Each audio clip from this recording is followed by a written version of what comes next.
Qué gusto verlos y verlas. Somos algunos pocos aquí en la presencialidad. Sé que hay más y más que irán llegando, sobre todo en la virtualidad. Me alegra ver profesores, estudiantes de pregrado, de posgrado, algunos de nuestros administrativos. Y la idea es que tengamos este espacio, lo vamos a estar rotando en el horario, pero que todos los últimos jueves retomemos una tradición que teníamos en el departamento de psicología, de encontrarnos y conversar y escuchar sobre temas académicos de interés para todos.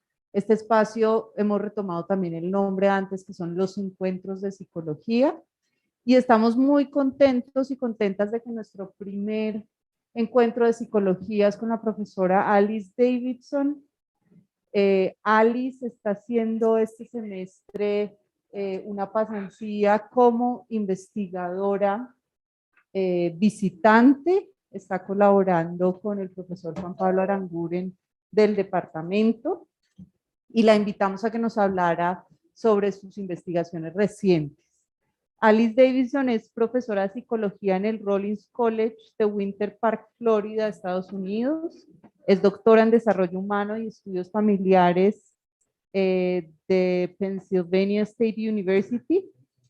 La investigación de la doctora Davidson se centra en las relaciones entre pares en la infancia y la adolescencia, con una concentración en las narrativas de conflicto personal de los niños. Además de su investigación, enseña varios cursos de compromiso con la comunidad sobre desarrollo infantil y adolescente, estadísticas y métodos de investigación. Muchas gracias, Alison, por estar aquí. Bienvenida. Muchas gracias, Ana Lucía.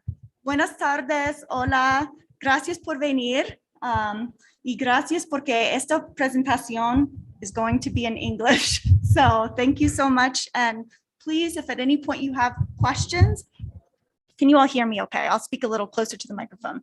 I'm not sure where my presentation is. Hopefully we can get it up there. I see it right here.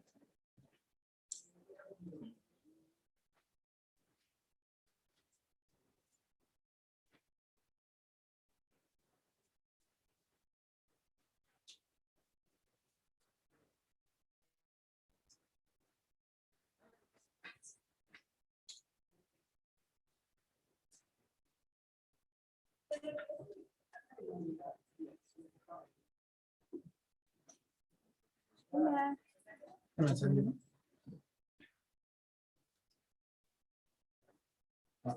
Perfecto. Okay, gracias.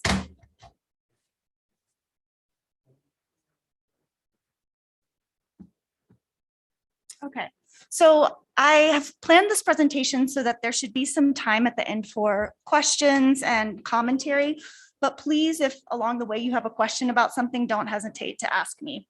So I first wanted to show you a picture of Rollins College. This is where I work in beautiful Winter Park, Florida, which is just a little bit north of Orlando. So if ever any of you are visiting Central Florida, Disney World, please stop by our beautiful campus. I would love to give you a tour.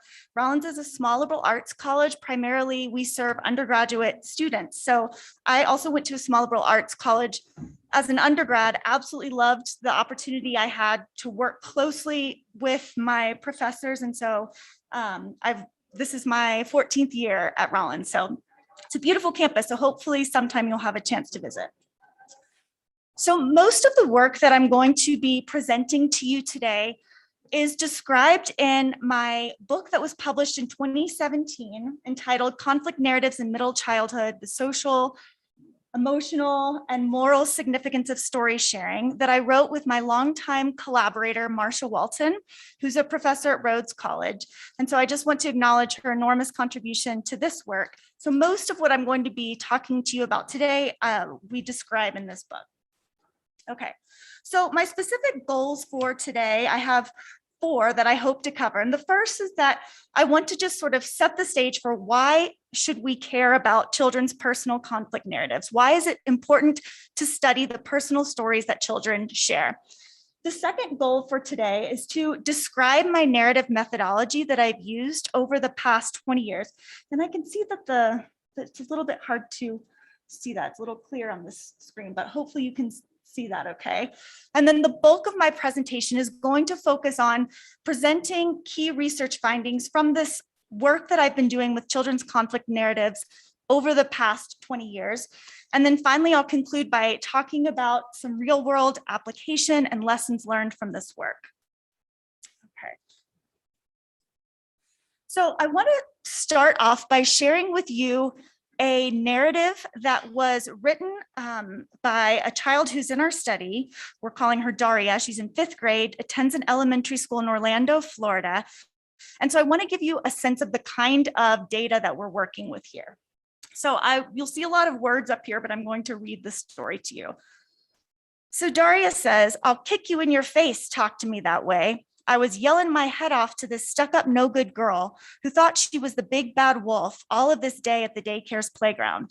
She walked and she talked and she got knocked right in the face by the bigger wolf in town, me. But it all started when she told my BFF that I was using her and that she needed not be my friend anymore. Then the whole daycare spreaded the rumor and she stopped being my friend and told me what that toe jam said. So I confronted her about it and she went ballistic and acted like she was going to hit me. But instead of her hitting me, I punched her and made her nose bleed. Then I looked at my fist and realized what I had just done.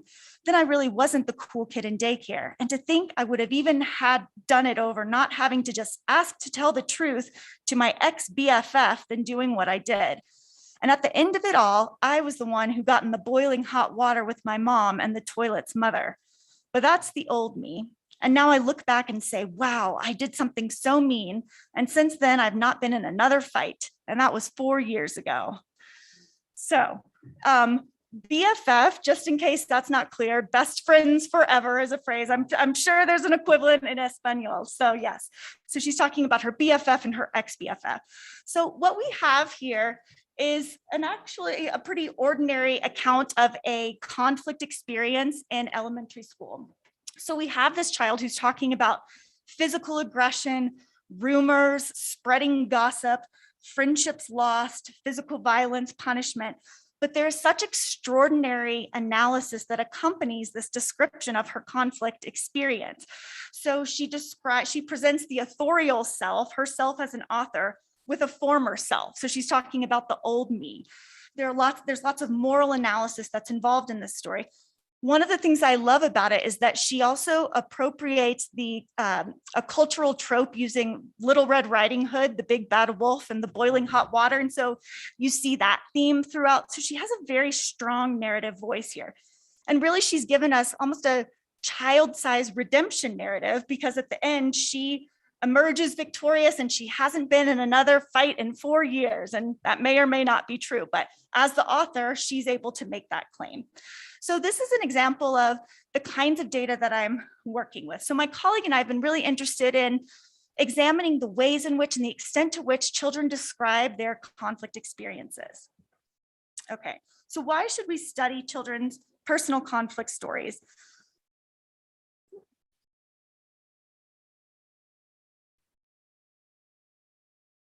Okay, so conflict, or narratives rather, are descriptions of past events that allow children to make sense of their experiences in their own words. As humans, we are prompted to tell a story when something out of the ordinary happens, something report-worthy, something non-canonical. So for example, if my parents are getting a divorce, or if my grandmother is coming to my house for Christmas, or if someone spread a rumor about me on the playground at school. So these out of the ordinary experiences provoke narratives, and children's narratives begin to take shape in the 2nd and 3rd year of life as parents begin to scaffold their reflections and solicit their input about their past experiences. So children's narratives are not simply, and now I'm not able to use the,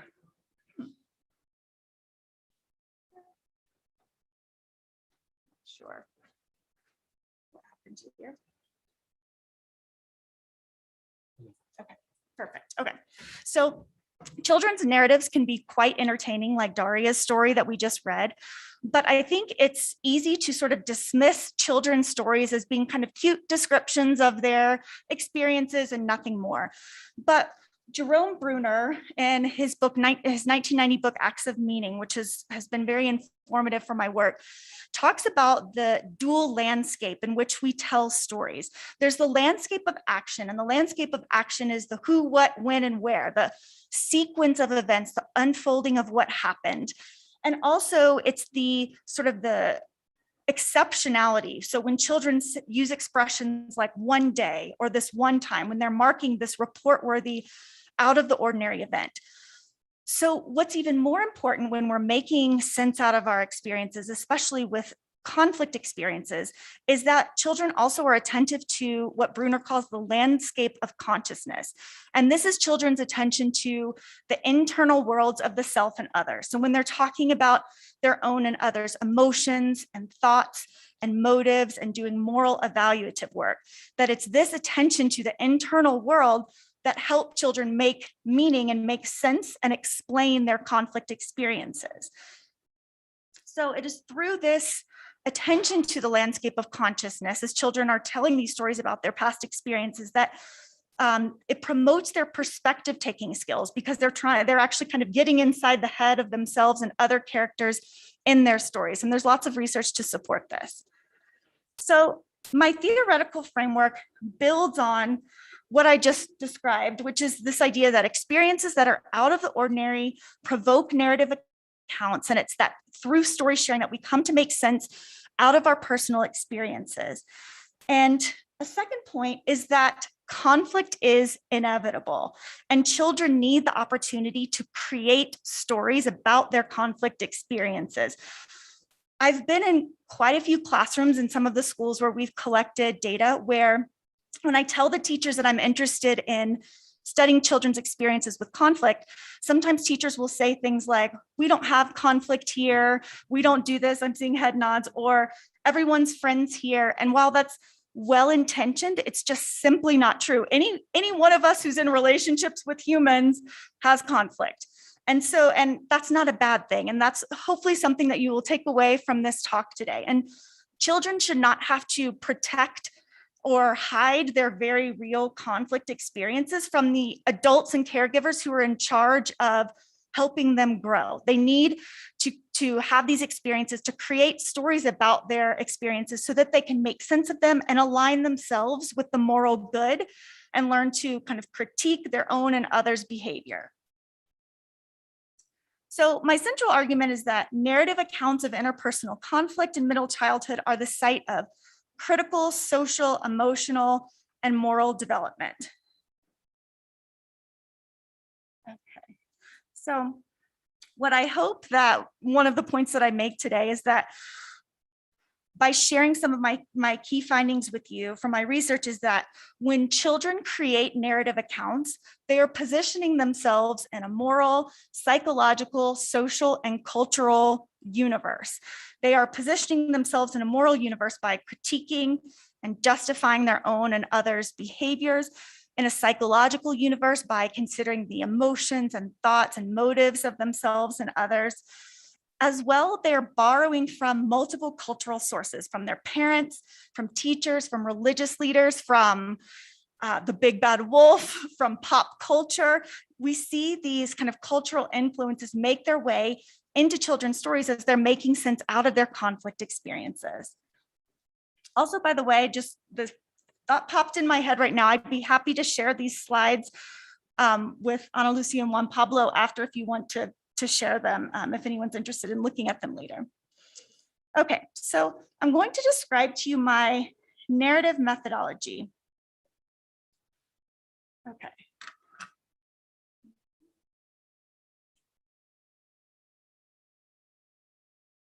So my colleague and I collected narratives from 1,600 children, approximately 3,000 narratives from 1,600 children at 10 different sites. 6 of these sites are in Memphis, Tennessee. And let's see, Memphis is right there, that little yellow X. It's in a region of the United States referred to as the Mid-South. It's landlocked. And then in Orlando, Florida, 1 elementary school in Orlando, Florida, and then 1 elementary school in Shenzhen, China. So there's this table right here shows you information about our collection sites. There's a lot of info in here, so I'm going to kind of draw your attention to a few specific things. So if you look at this first column, each row indicates one of our data collection sites. So you can see that we had 4 elementary schools in Memphis, Tennessee, 1 wellness center. It was like a community center, an after-school program in Memphis. We had 1 elementary school in Orlando, and then we had 1 elementary school in Shenzhen. If you look at the second column here, you can see the breakdown of ethnicity. And so you'll notice that the ethnic makeup of our samples differed greatly. So we had some schools that had almost no ethnic diversity whatsoever. So you can see this first elementary school, Connors Elementary, had 97% of the children were African American, so little ethnic diversity there. Our school in Shenzhen was primarily Han Chinese, so little ethnic diversity there. Our elementary school in Orlando, however, was quite ethnically diverse. So about 1/3 of the children were African American, about 1/3 European American, 20% Hispanic American, 8% multi-ethnic, 3% Asian American. So you can see that the schools differed quite a bit in terms of the ethnic diversity. Same thing if you look in column 3, scan down in terms of socioeconomic resources. And we measured economic disadvantage by the number of children or the percentage of children at each school who received free lunch. And so this is an eligibility that's determined. It's a federal determination by families whose income is below 130% of the poverty level.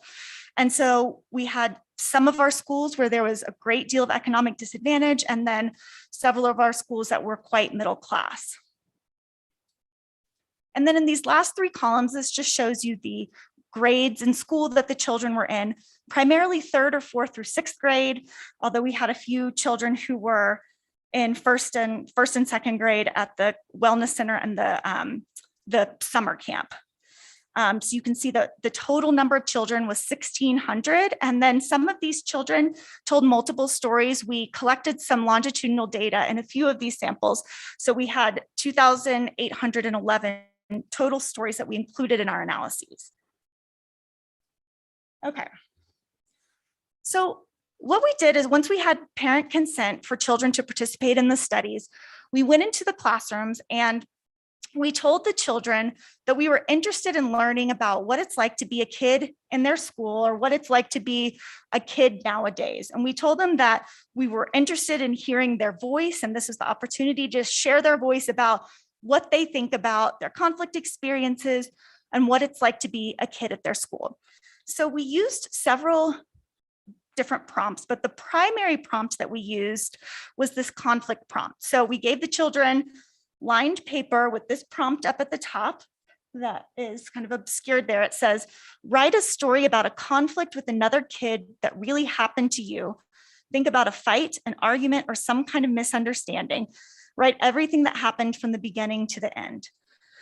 And so we gave the children about 30 minutes to write a story, whatever they wanted to say. This is actually an image of Daria's story that I shared with you. So you can see she starts with that quote. I love it that she starts right off with some, direct speech.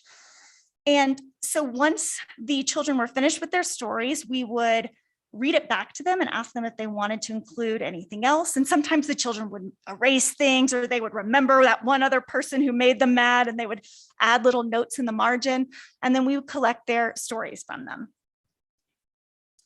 So in terms of our process for preparing the data for coding and analysis, we transcribe these stories in electronic files, type them line by line, and organize them by subject predicate unit, which is pretty standard protocol for people who are working with children's narratives. And this aided some of our analyses.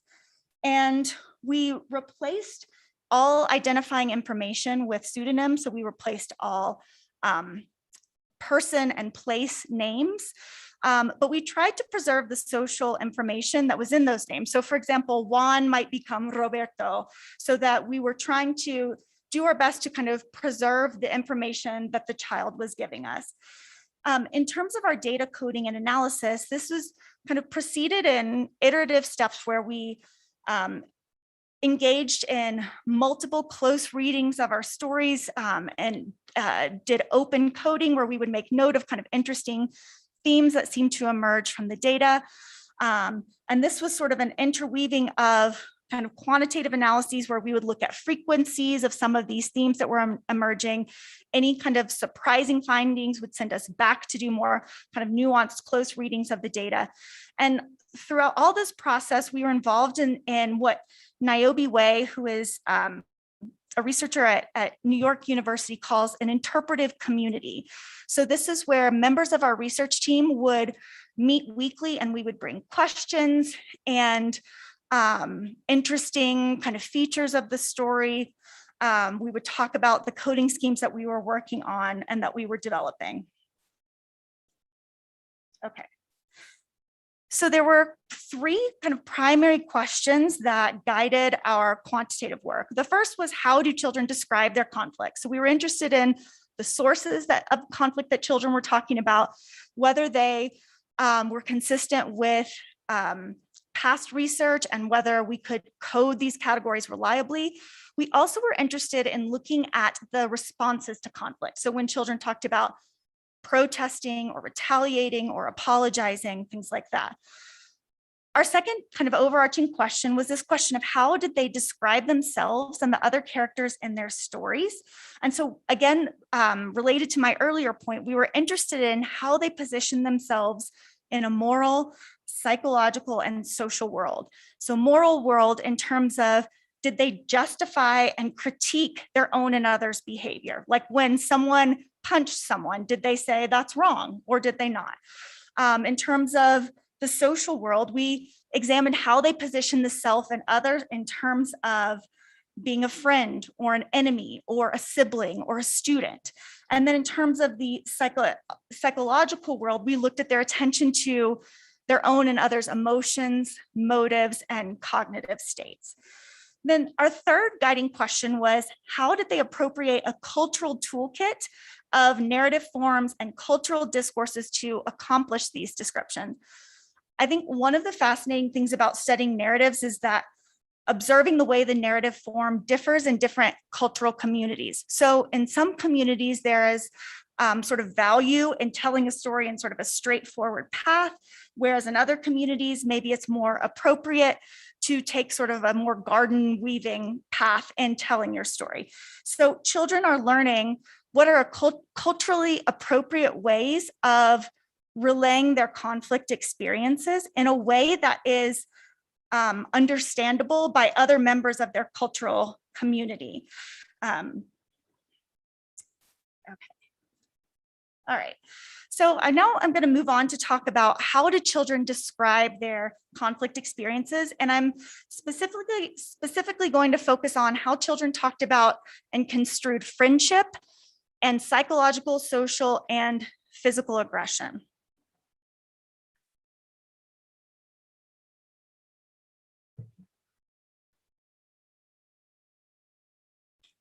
Okay. So children shared stories with a lot of different social partners, parents, siblings, teachers. There was an interesting subset of the stories about conflict with people designated as friends. And that makes sense given that the prompt was tell a story about a conflict you had with another child. Over 20% of the stories that children reported, conflict stories they reported, were about a friend, a frenemy, an enemy, a BFF, an ex-BFF. There are all kinds of terms children use to describe friendship or former friendship.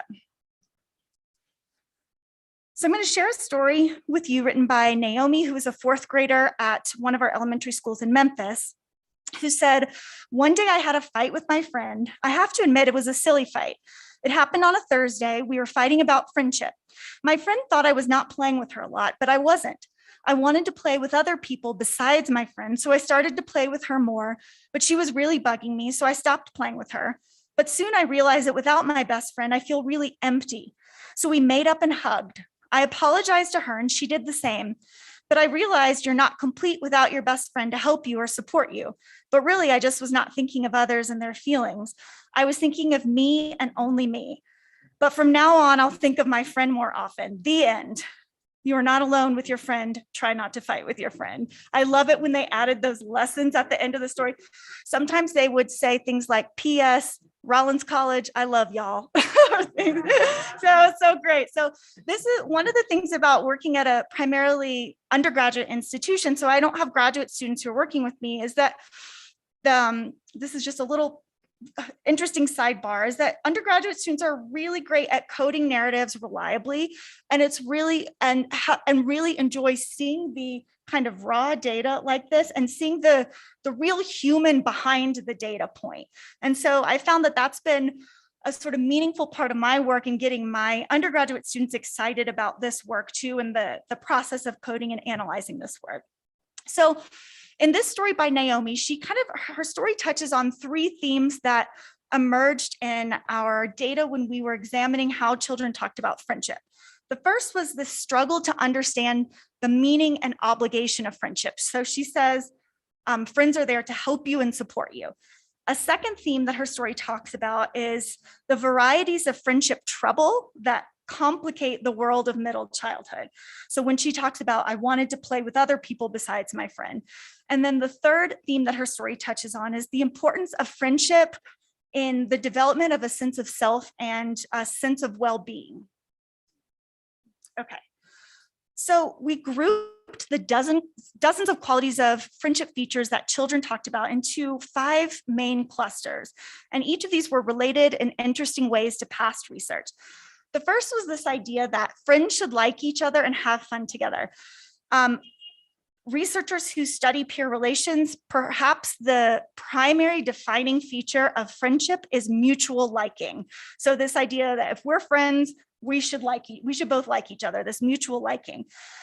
Interestingly, we found that the children talked about mutual liking in their stories only about 4% of the time, and they talked about having fun together about 4.5% of the time.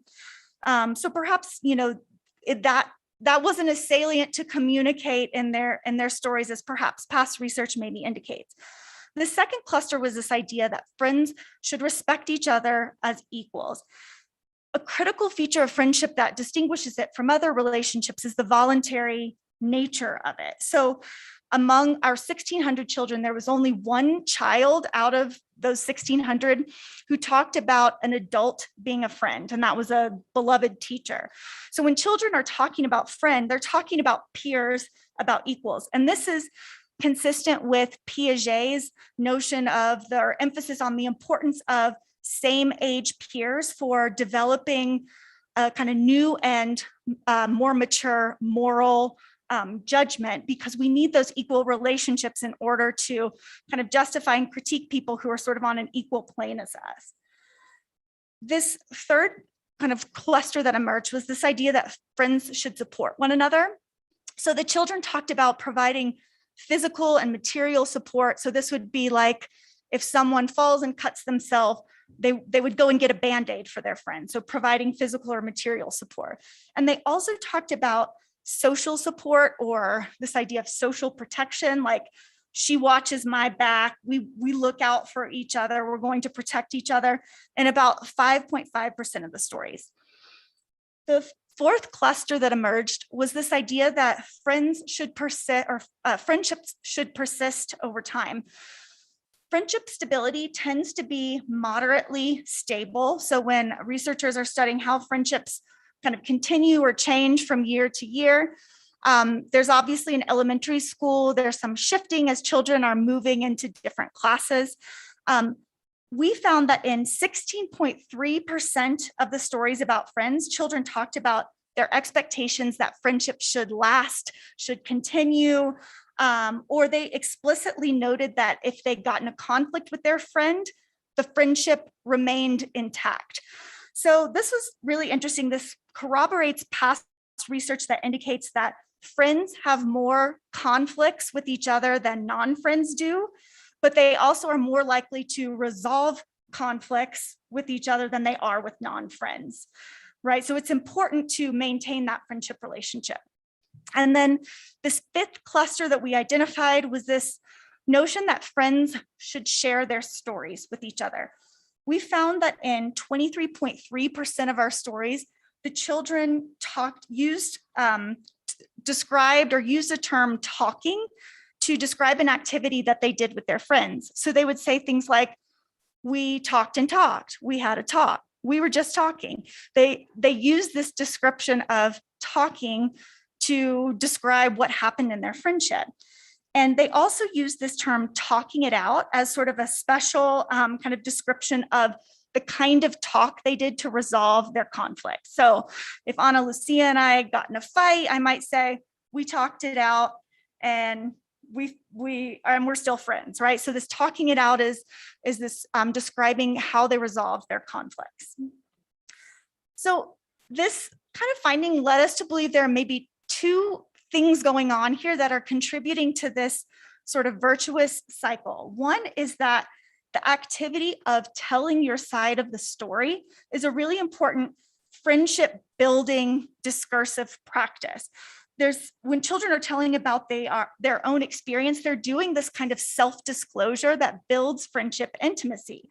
So when conflicts provoke this cultural practice of telling a story, it's actually serving as training for friendship. And then I think the second thing is that friendship is a powerful motivator of conflict resolution. So friends are highly motivated to resolve their conflicts without ending the relationship. And so the story sharing that helps them resolve their conflicts has the potential to strengthen those relationships. So we identified two sources of friendship trouble, and the honesty trust complex and the exclusivity jealousy complex. So the honesty trust complex was this expectation that children had that friends should be honest with one another. So they talked about the importance of friends trusting each other, believing each other, and not betraying secrets. So they would say things like, friends should not lie. I told her that she has to put more trust in her best friends. From that day on, I learned not to talk about friends or people. So in 8.2% of the stories about friendship, children talked about this honesty or trust complex. And I think that this is related in kind of important ways to the sort of he said, she said of middle childhood gossip and the cultural practice of sharing secrets. And Gordon and I were talking a little bit about gossip last week. I think that gossip gets a bad rap. So a lot of times gossip is denigrated as sort of a harmful to relationships or an idle waste of time. But there's been a lot of interesting research by anthropologists, psychologists, sociologists that have found gossip serves a really important function. It is motivated often by a real genuine curiosity about other people, that it can help maintain social cohesion and enforce cultural norms and create a local moral order. And so while the description of friends betraying secrets was very much presented and described as something hurtful and painful to the children, I think that through this process of learning to share your secrets, tell your story, keep secrets, children are learning a lot about other people, and they're sort of fostering this curiosity that they have about others. Okay, the second source of friendship trouble we identified was this exclusivity jealousy complex. And so what makes friendship different and often problematic is that the features of friendship should be exhibited exclusively, or at least primarily, with that person that you prefer more than others, right? There are some people that we call our close friends for a specific reason. We want to spend more time with them. And so you may enjoy the company of a lot of people, but you have a few people that you want to spend more time with than others. And so this is really complicated thing for 8, 9, 10, 11-year-old children to make sense of and learn how to navigate. And so children talked about difficulty in negotiating how much time friends should spend together, difficulty in managing the necessary exclusion of some children in order to spend time with those people that they preferred more than others. And then they talked about the feelings of jealousy that resulted from these problems. And so this occurred in about 13% of the stories. And so I think who among us can't relate to this predicament, right? We have limited amounts of time, precious time. There's some people that we want to spend time with more than others. And fortunately for us, we don't have any well-meaning adults telling us we have to be friends with everyone and play with everyone. So this is a really delicate balance that children are trying to figure out.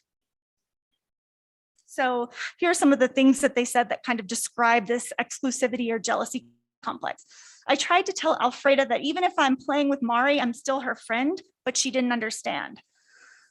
And at first I was mad, then jealous. Then I realized she would always have friends other than me. So I moved on and went to play with my other friends. Okay. There's been an impressive body of work that has made it clear that the development of satisfying relationships is related to children's well-being in multiple domains, their social and emotional adjustment and their academic adjustment in school. And the benefits of having a high quality friendship have also been made clear. We found support for these claims of past research. And although it was rare, the children sometimes talked about why and how their friendship contributed to this sense of well-being. So they talked about friends provided a sort of a sense of personal well-being and completeness. So remember Naomi talking about how she felt empty without her friend. We found that children also talked about the importance of friendship for friends for providing companionship. So they talked about having someone to sit next to on the bus or to sit next to at lunch, and they described being all alone on the playground as being particularly challenging for them. And then friends also talked about friends providing this sense of comfort. So I already mentioned the types of support, physical and material, social support that children describe, but they also sometimes talked about friends providing emotional support. So they talked about when their friends were scared or in response to kind of negative experiences, their efforts to help their friends feel better, to help them manage their emotions too. So they talked about friends as providing this source of comfort. Okay, so some conclusions I think we can draw about friendship from this work are that, first of all, friendship is this cultural practice that is established and maintained by negotiation between children, as well as this idea that friendship development is uniquely child-guided. It is not dictated by adults, even when the grown-ups are saying everyone needs to be friends. And then finally, I think just this appreciation and respect for the struggles that are required to accomplish friendship in middle childhood. When these children, so my daughter is 7.5, and as I've been working on this talk over the past couple of weeks, I've been paying attention to some of the things she's saying. She's attending a new school here in Colombia, how she's finding her place and making friends as the child from Florida, finding her way in this new country. And it's really interesting to see children this young doing this very important work. Okay, so now I'm going to talk about the types of aggression that children described in their stories.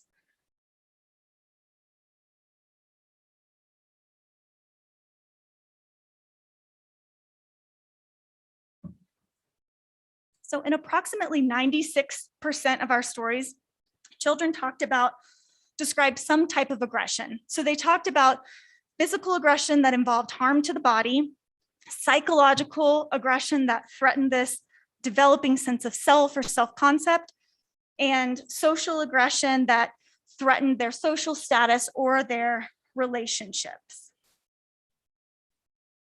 Okay. I'm first going to talk about psychological and social aggression, and then I'll move on to physical aggression.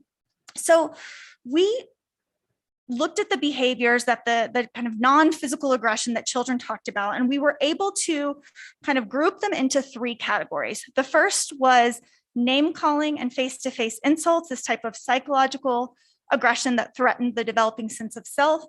And then 2 forms of social aggression: spreading rumors or behind the back aggression, insulting people behind their back, and then explicit rejection or exclusion from play or other activities.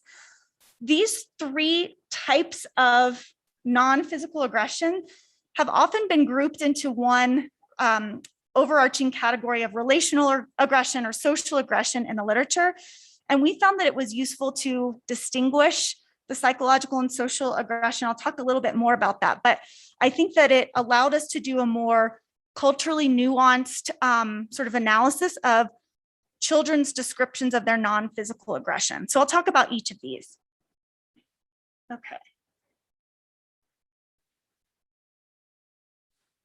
So in terms of name calling and face-to-face insults and stories about aggression, children describe this type of aggression in over a third of their stories. Interestingly, they rarely just told us exactly what the specific name was that they were called, what the insult was. They used these general discursive practices. So they would say, he called me a name, or she cursed me out. We found that in predominantly African-American schools in Memphis, children used three types of insults, or described a variety, three specific types of insults frequently. One of these was referred to as called me out my name. And this has to do with a sort of exchange of insults that involved bad words that the children were reluctant to write down. So they would talk about, this child called me out my name. They used the phrase your mama to insult the mother, usually among boys. And then most frequently they used this term checking, which was a class of insults, an exchange of insults, usually having to do with the family. And there's been some really interesting ethnographic research on this these insult games among African-American children that has found that this practice, this kind of verbal banter, is kind of leading to sophisticated verbal skills that give rise to things like rap and spoken word and jazz, and that these kind of forms are part of this sort of integral neighborhood play for some of these children.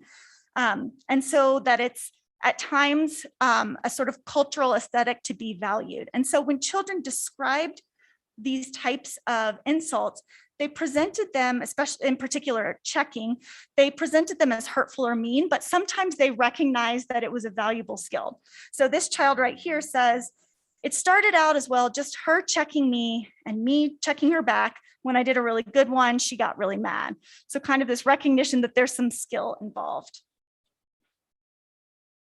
Okay. We found some really interesting cultural differences in name calling and face-to-face insults when we compared the insults described by children in the US to children in our sample in Shenzhen, China.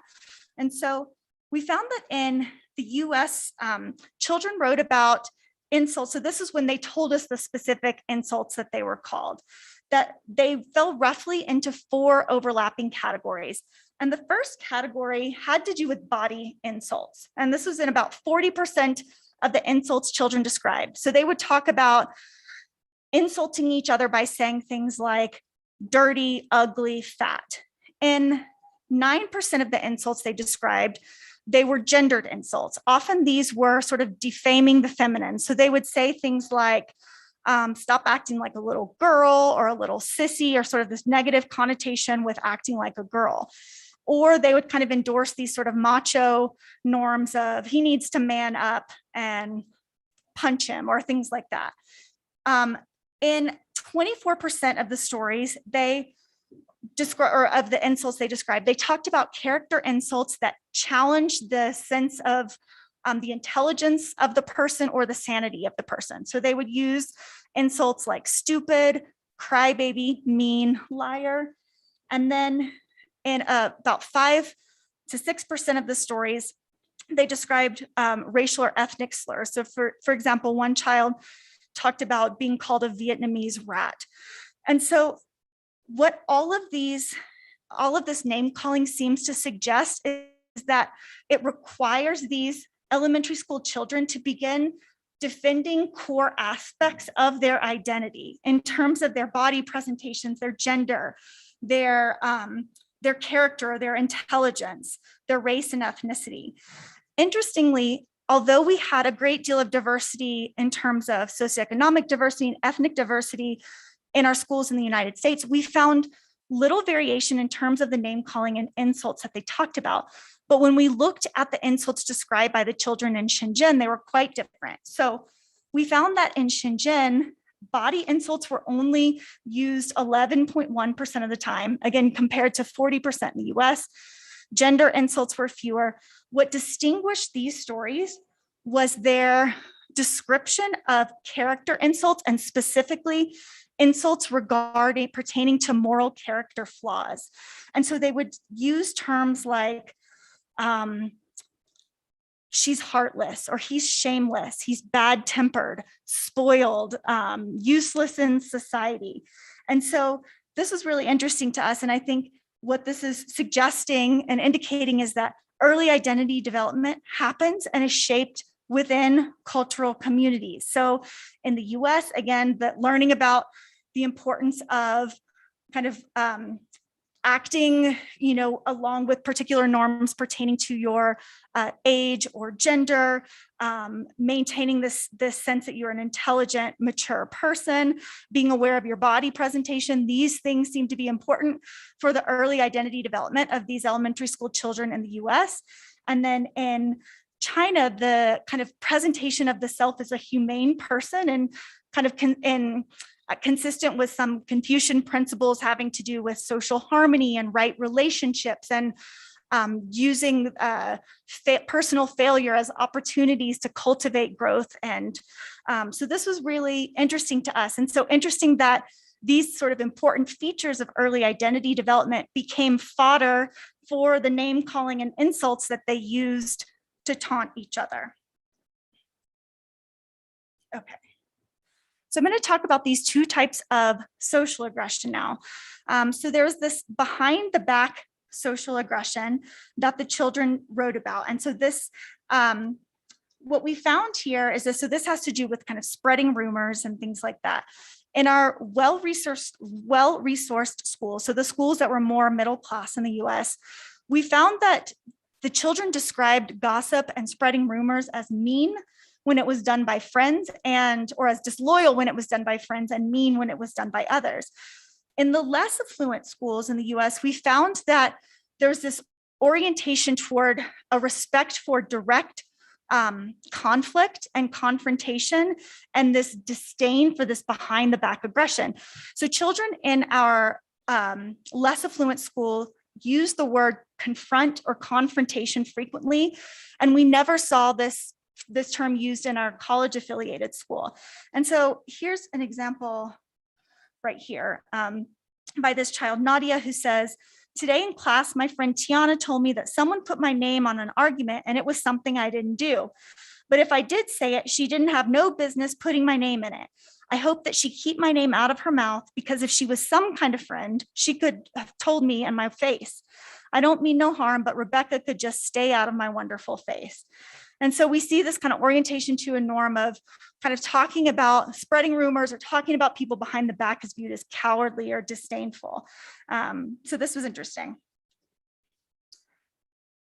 When we're talking about behind the back aggression and spreading rumors, we find that context very much matters. So I think that this type of social aggression has been construed naively as girls' aggression.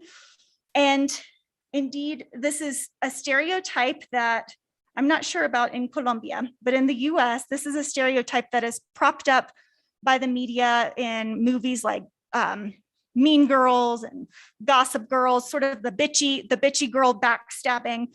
And children are aware of and sometimes affirm this stereotype, but the research is actually quite mixed. So there's some research that shows that when girls aggress, they tend to do more social aggression than physical aggression. And there's some research that suggests that girls do more social aggression than boys do. But there's other research that indicates that boys aggress more overall, including doing more social aggression. And so it's not simply appropriate to call this type of aggression girls' aggression, because boys do it as well. And it very much depends on the context. So when we explored this, we've found some really interesting results. So we found that girls wrote more about social aggression and less physical aggression compared to boys, but only when the girls wrote about girl antagonists and boys wrote about boy antagonists. When we asked a different question, instead of saying, how do girls and boys differ? The sex of author effects, which is anyone who does research on aggression, that's one of the first questions that researchers ask. What are the gender differences? But we looked at that sex of author difference, but we also looked at sex of antagonist. So when children described the aggression of girls, they talked more about social aggression than when children, girls and boys, described the aggression of boys, in which case they talked about more physical aggression. And they also, when they were describing girls' aggression, both girls and boys, they were more likely to evaluate it, to include more descriptions, sort of more moral concerns, more explanations than when they talked about boys' aggression. So it's not simply that girls do this and boys do this, but it's very much also this question of how is aggression portrayed or presented? How is the aggression of girls presented? How is the aggression of boys presented? And indeed, we found that girls and boys did not differ in their reports of psychological aggression. So again, the name calling and insults, there were no gender differences there. And in almost 20% of the stories, boys did write about this social aggression, spreading rumors. So this betrayal is still hurtful to boys as well. So again, not appropriate just to call social aggression girls' aggression, even though that stereotype is quite prominent. Okay, the last type of social aggression that we explored was acts of exclusion or explicit rejection. And so this took several forms, often explicit verbal statements such as you can't play or you're not my friend, or nonverbal displays such as eye rolling, walking away, or sort of blatant ignoring when someone asked a question. And what we found is that this type of exclusion and rejection, it was challenging this kind of fundamental human need to belong. And it was presented by these children as extremely hurtful. We found some really striking cultural differences between the children in the US and Shenzhen in terms of their descriptions of exclusion and explicit rejection. In the aggression stories among the US children, only 12.8% of them wrote about this type of social aggression, compared to 34% of children in Shenzhen. And so we speculated that it may be hard for the kids in the US to write about this type of aggression, or for anyone to write about this type of aggression, because it often involves describing something that did not happen. So she didn't let me play, or they wouldn't sit next to me. Whereas it's perhaps easier to describe someone calling me, fat and ugly, right? Something specific that did happen. But so we puzzled, why is it that these children in China were writing more about this type of social aggression than the children in the US? And so in the stories that the children from China wrote for us, they talked about having moral class, this curriculum that where the teachers are specifically naming and labeling these types of behaviors, giving them language to help them learn to achieve right relationships. And so it's possible that these children had more support in talking about these experiences with rejection and exclusion than the children in the US did. My hunch is that children in the US and in China probably similarly struggle with experiences with exclusion and rejection, and in Colombia too. I mean, how do we learn how to play with or engage with people we don't like? Or what do I do when someone refuses to talk to me or refuses to play with me? These are real human problems that elementary school children are trying to figure out. What was interesting, though, is that we found in the US that while they were less likely to describe these experiences, when they did describe them, they were more attentive to the thoughts, emotions, and motives of themselves and others. And this is a variable that we call psychological mindedness. We coded this in all of our stories. And so it's sort of a composite measure of children's descriptions of their own and others' feelings and cognitions and motives. Words like know, believe, think, sad, happy, she wanted to do this, he tried to do this. So these children who actually were writing about these really difficult experiences actually had better narrative skills. And so maybe they were better equipped to kind of tackle this really difficult experience with exclusion and explicit rejection. Okay. So some conclusions that we can draw about this psychological and social aggression, we see that children align themselves with selected cultural norms. Sometimes they're adopting, sometimes they are resisting or defending kind of culturally ascribed identities. And I think it's pretty clear that this work is happening and being shaped within cultural communities. We also see that the kind of got a glimpse of the moral thinking and moral negotiations that govern elementary school. So for example, we saw that this behind the back aggression was viewed as disdainful from the children from our less resourced schools. And then also just this point that these experiences of explicit rejection and exclusion are complex and they're really difficult to describe, often because they require children to describe non-events or things that did not happen. Oh, I'm sorry that I did not show this.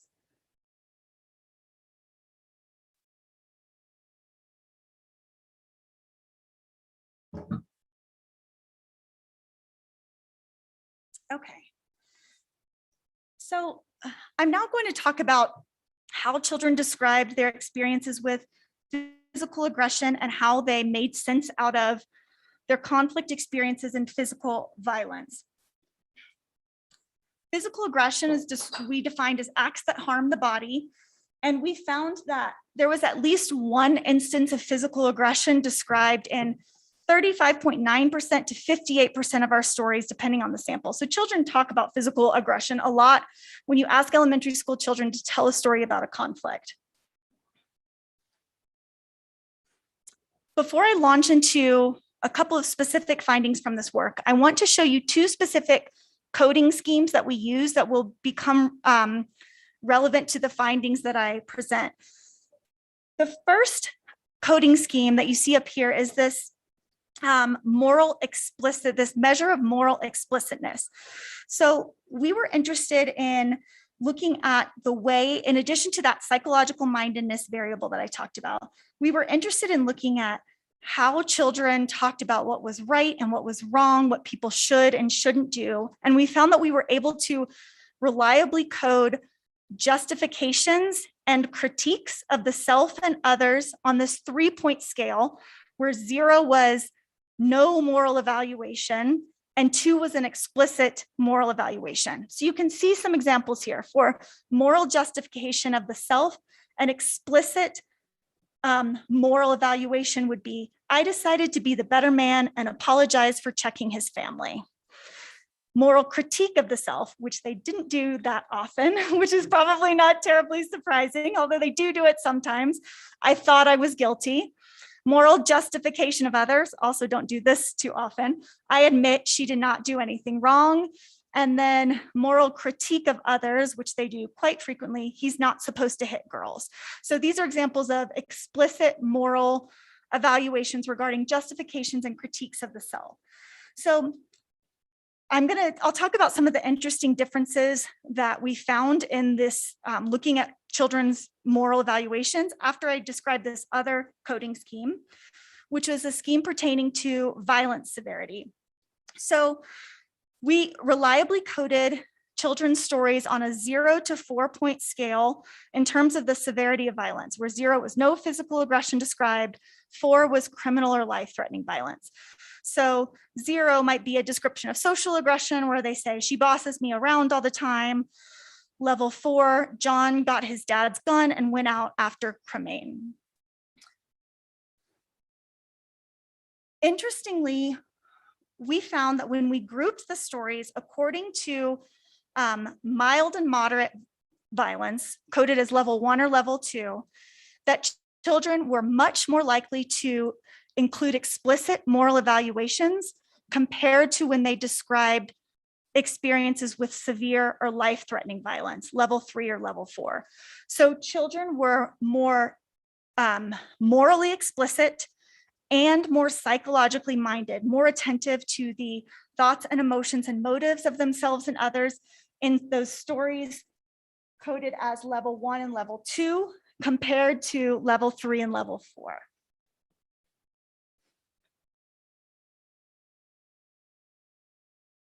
So I'm going to contrast two stories here just to kind of give you a sense of what this looked like. So this is Helen, a sixth grader from Ironwood Elementary in Memphis, who said, "What I've been in is a lot of arguing, fighting, and misunderstanding. My arguing was about people talking about me, everyone who was talking about me. I confronted them and it led into a light of misunderstanding, but they were wrong, not me. Next, I've been in a fight because someone wants to fight me. And when they want to fight me, I fight back. Because my mother always told me if someone hits me, hit them back. My next argument was about me and my cousin, but she's only 9 and she put her hand in my face and I moved her hand and we start fighting. But even though I don't like her, she's still my cousin, but I know it was wrong. But I don't think it was wrong because she pushed me, but still I won. Because my grandmother got mad and I said she made me sick and she told my mother and my mother said, well, because my mother said she shouldn't have put her hand in my face." So there's lots of moral evaluation in this work. This story was coded as a level 2, moderate violence, because of the hitting and pushing. So it's not the case that there was no physical aggression described, but you see her doing this, really kind of working it, trying to work it out in her story. Who I was wrong, but I still think she was wrong. In contrasted with Helen's story, we see Pearson, a sixth grader who he attended the same school in Memphis, said, "On the 3rd day of school in the 4th grade, when we went to the bathroom, when we were washing our hands, I heard someone talking about me. So I told him, stop checking me. Then he was still checking me. So I hit him in the jaw. Then he hit me back. Then I hit him again.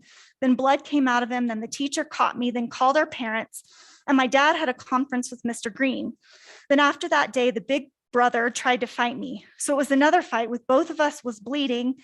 And I got wrote up and sent to the office because the safety council saw the whole thing happen. The other boy got suspended and his big brother, I was able to go to peer mediation, but I didn't go to it."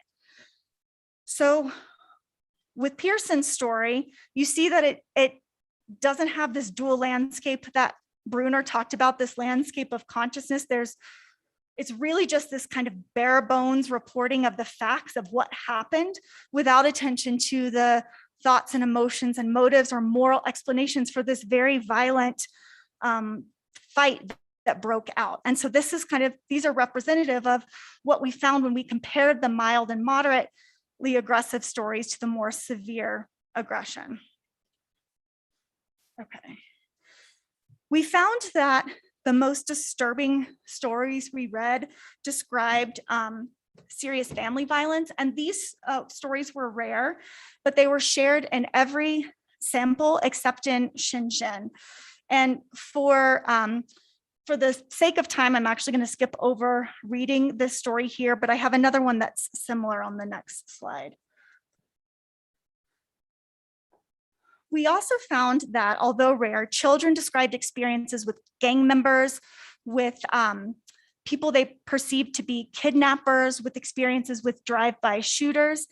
And the communities in which we collected our stories differed in many ways. And one of the most striking differences was the prevalence of violent crime in the neighborhood.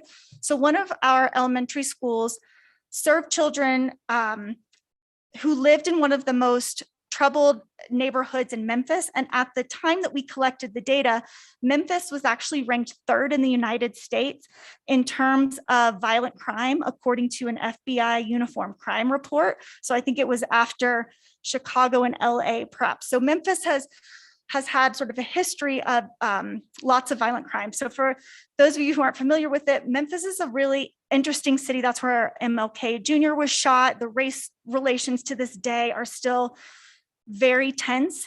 It's a really interesting city. So there's lots of neighborhoods that have violent crime.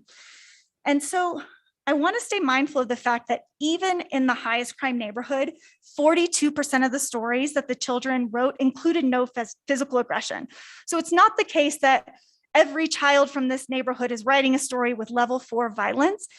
But even still, we found these differences where children from our more high stress neighborhood were writing stories that had more severe violence. And this was not surprising. This is a finding that is consistent with a lot of work, including work done by folks here in Colombia that has found that when children are exposed to more violence, they're more likely to write, talk about, and do more extreme violence. This wasn't surprising to us. what was disturbing was the way that they talked about this violence and aggression. So these children living in the high stress neighborhood were much less likely to include attention to the thoughts, emotions, motives, and do this moral evaluative work. So as well, in addition to these descriptions of criminal aggression, we also found that when children described violence between adults, that they were less morally and psychologically astute. So consider Octavius's story here. So he says, one Sunday I was over my daddy's house. Then a white man shot the door, so my brother and I fell to the floor and got under something. My daddy came to see if we were all right, and he returned fire. I don't know why this happened, but it ended with the white man going to jail.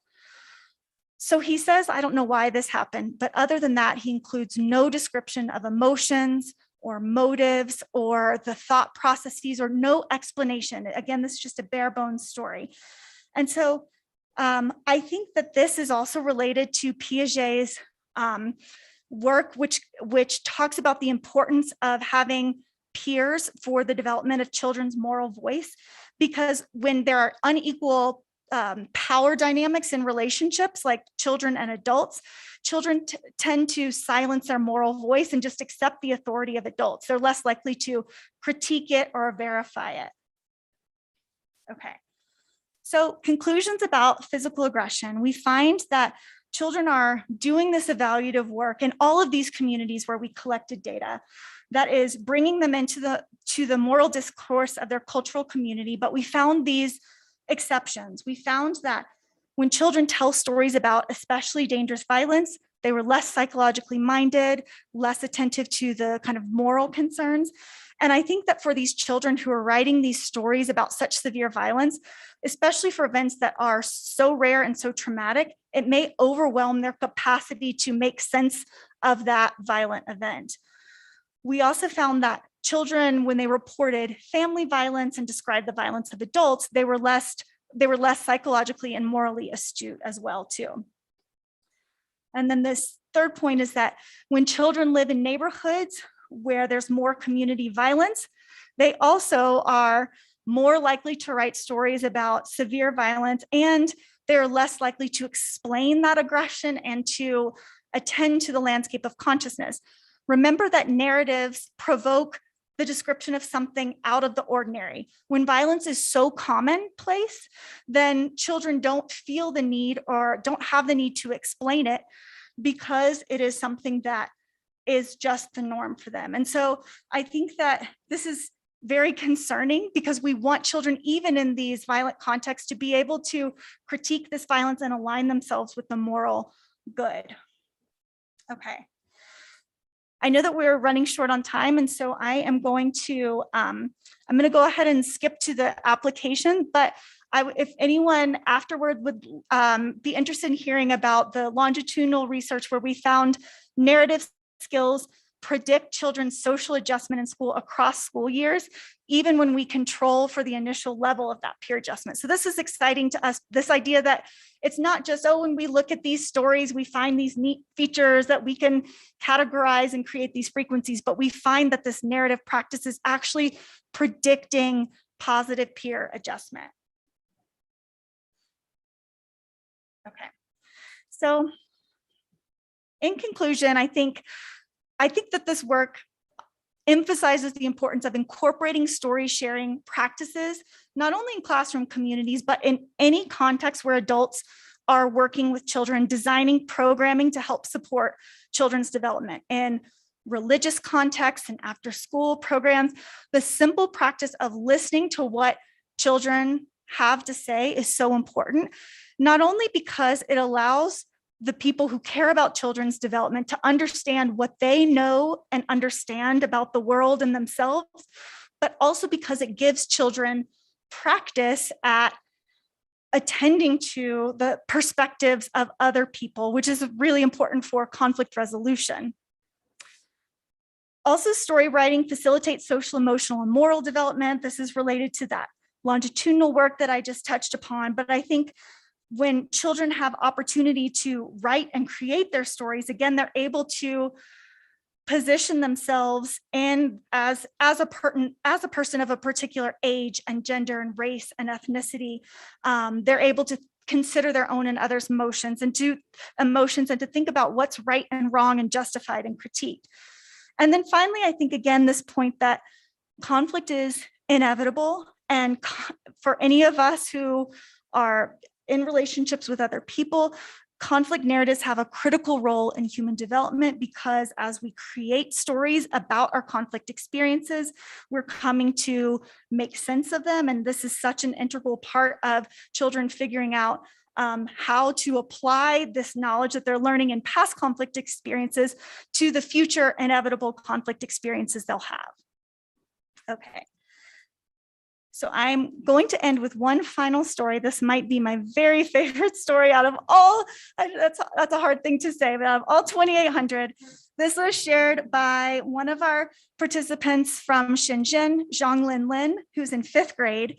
By the way, I didn't mention this, but we had 2 people on our research team who were from this community who translated and back translated our stories as well.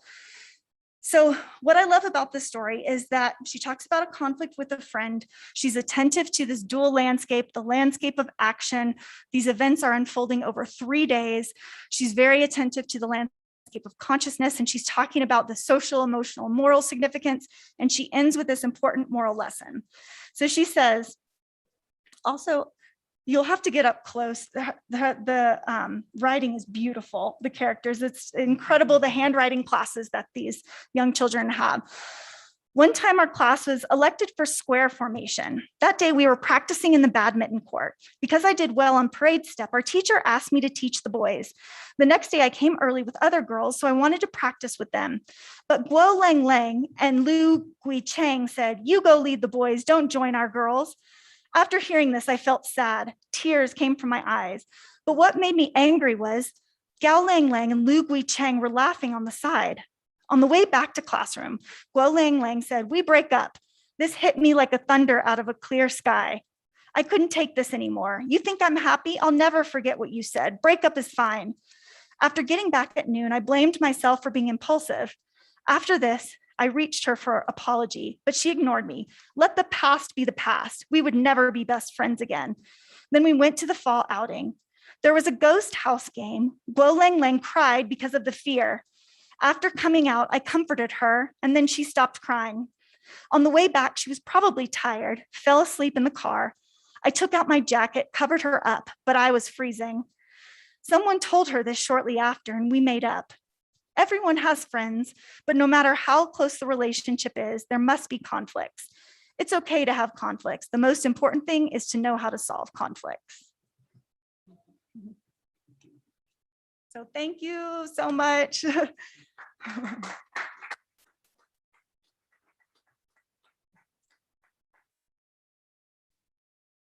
Yes. Hi.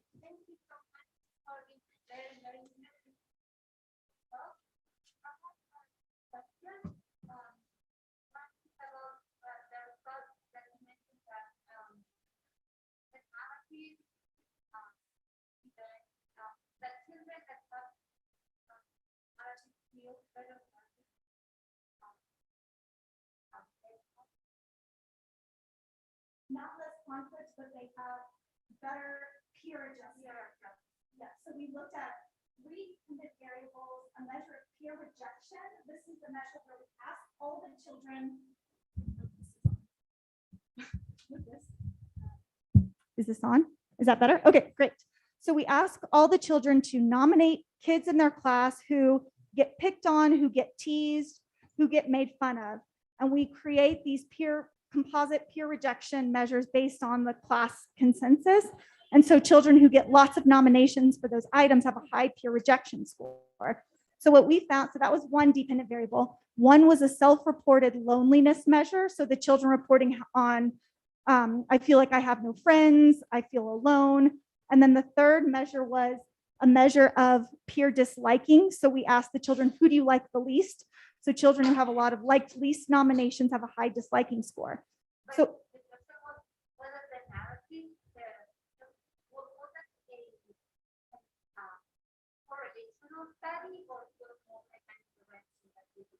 it wasn't an intervention. We used structural equation modeling. So it was more than just correlation because we were following the children over 2 years.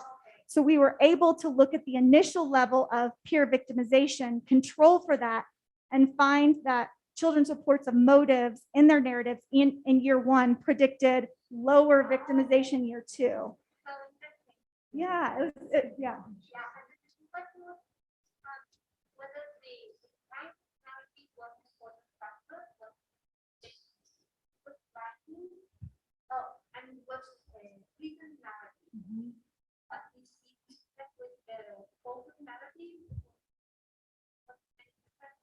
Yeah, that's such a great question. So obviously, as you could tell from some of the narratives I shared, that some of these children are limited by their literacy skills, right? And so that if we're asking them to write in 30 minutes, that might impact the type of narrative that they can produce for us. And so we actually have done some story sharing circles where the children share oral narratives as well. And we include some of that. And we find similar findings with the sources of aggression that they talk about. But I think it's a really important point because, you know, absolutely, I think that when children are able to just kind of freely talk, that sometimes they're able to include more things than they're able to when they write. And that's one reason why we always read the story back to them. So then we could ask them, do you want to include anything else so that they could hear the story back? But that's a great question. Yes. I'm sorry? Oh, absolutely. Yeah, I'll send it to Ana Lucia and then you send it out. Okay, definitely. Yes. Okay, thank you. Thanks for coming. In relation with the question of Florencia, you explore the listing of pain, for example, to represent the context, and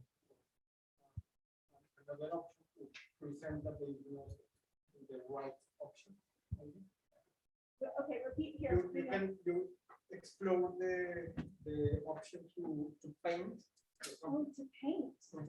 No, we haven't done that. Yeah, which I think would be really interesting. I've since we collected this data, I've collected data with preschool children, obviously who can't write stories. And so those are all oral narratives, but sometimes we have them draw a picture too. And sometimes the story comes from the picture that they drew. It's sort of this kind of back and forth process. So that would be really interesting, I think, to explore also.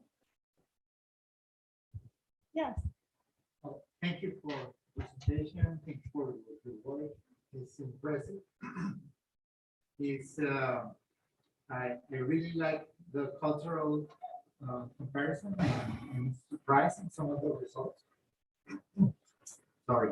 I have a couple of questions. I have several questions, but will be some more days here, right? Yes, yes. Okay. Until the end of June, Okay. 4 more months. Yeah. 4 months. Okay, Yeah. we have time. Yeah. 1,000 questions. Yeah, exactly. Go for it though. Some of them are related to the type of content that you collected. I mean, did you have an exclusion criteria? So in some cases, some of the stories you thought were not really complex, and exclude them, and what was it? Yes, great question. We spent so much time talking about this. We give them a prompt and they write us a story. Where we usually landed was that this was the story that the child wanted and needed to tell in response to the prompt that we gave them. The exclusion criteria typically was just if the story it needed to have at least 2 sentences to include, but we included everything they told us, even if they wrote a story that seemed off topic. I didn't talk about this, but we coded for narrative coherence. There's like the chronological coherence, the sequence, and thematic coherence. Does it stay on topic?